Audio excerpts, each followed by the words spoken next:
She just did. She's like, I think they like this. And then she also makes these gnomes, all different kinds of gnomes. This is really how her business started out, was making the gnomes and the birds. And now it's turned into a whole nother party because they bought a laser. Apparently, a laser is a big deal. A laser makes it so that you can cut out all these tiny staked fabric pieces out of quilting fabric, and then you can make a picture.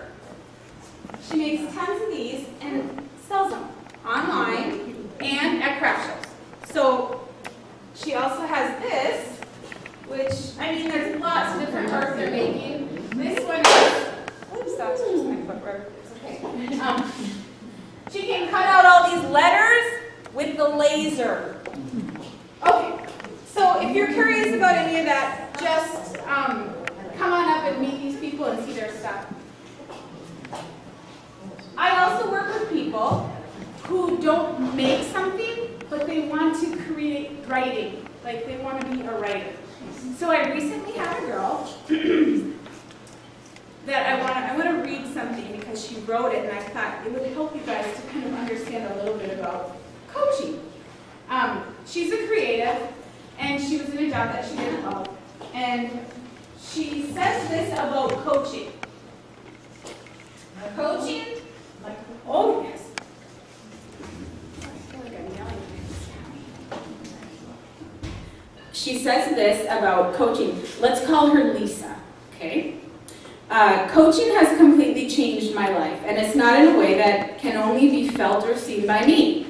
People in my life can see it as well. What coaching has done for me, particularly my coach, is given me the space and tools to access the best version of myself that was buried deep inside of me.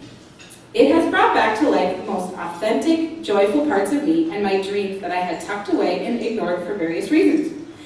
If I had a before and after picture of myself before hiring a coach to now, you would see a woman who went from crying to her husband in Applebee's about being miserable in life, that's so sad, to someone who is full of purpose, joy, confidence, and a plan.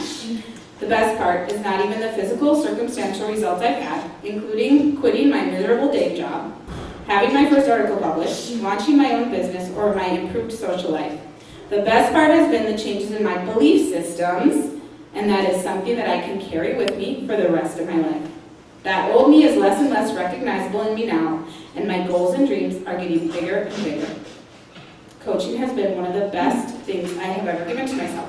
So I think the reason why I read that is because coaching is changing people's lives. In Duluth, there are maybe like 10 or 15 coaches. And there are coaches all over. There's tons of them in California, and New York, and Colorado, and on the exterior of the United States. The coasts, right? And as you come into the interior, coaching is newer. People are just kind of learning about it and experiencing it. So I would really encourage you guys to learn more about coaching if you think it's something that's interesting to you. Anybody who wants to just sit down and have a cup of coffee, I will do, for anybody who wants, I'll sit down and do a coaching session with you so you can feel what it feels like. Coaching is very much something you would need to experience or be on the other end of, as opposed to me explaining how a coaching session works. It just is not super helpful. So if anybody wants to ever, just contact me and we will meet at Dunn Brothers. I'm at Dunn Brothers quite a bit. Been drinking a lot of coffee these days. And I would love to just connect with you, just so you know what coaching is and can tell other people about it, because it's a really powerful way to learn and change and grow. Let me know if you guys have any questions. Yes, ma'am. So, having read the having subscribed to the StrengthsFinder model for some professional work that I've done. So when you talked about working with your entrepreneurs in particular and your business folks, and you're like, okay, what do you know, like here's the 16 things, and you're rocking it here, you're not rocking it there. But there's this philosophy of like, do more of what you're good at versus try to fix what you're not. So how do you handle that? Or like, how do you walk people through that sort of concept and think about that? So I think in terms of the structure of a wheel of work, the one that I created, the purpose, is for people to just see or shine a light on what is going so well and what is not going well. It's not necessarily their strengths, it's what they've had time for or what they've focused on. So like, let's say money, for example, is something they're like, well, I'm so good at all this stuff.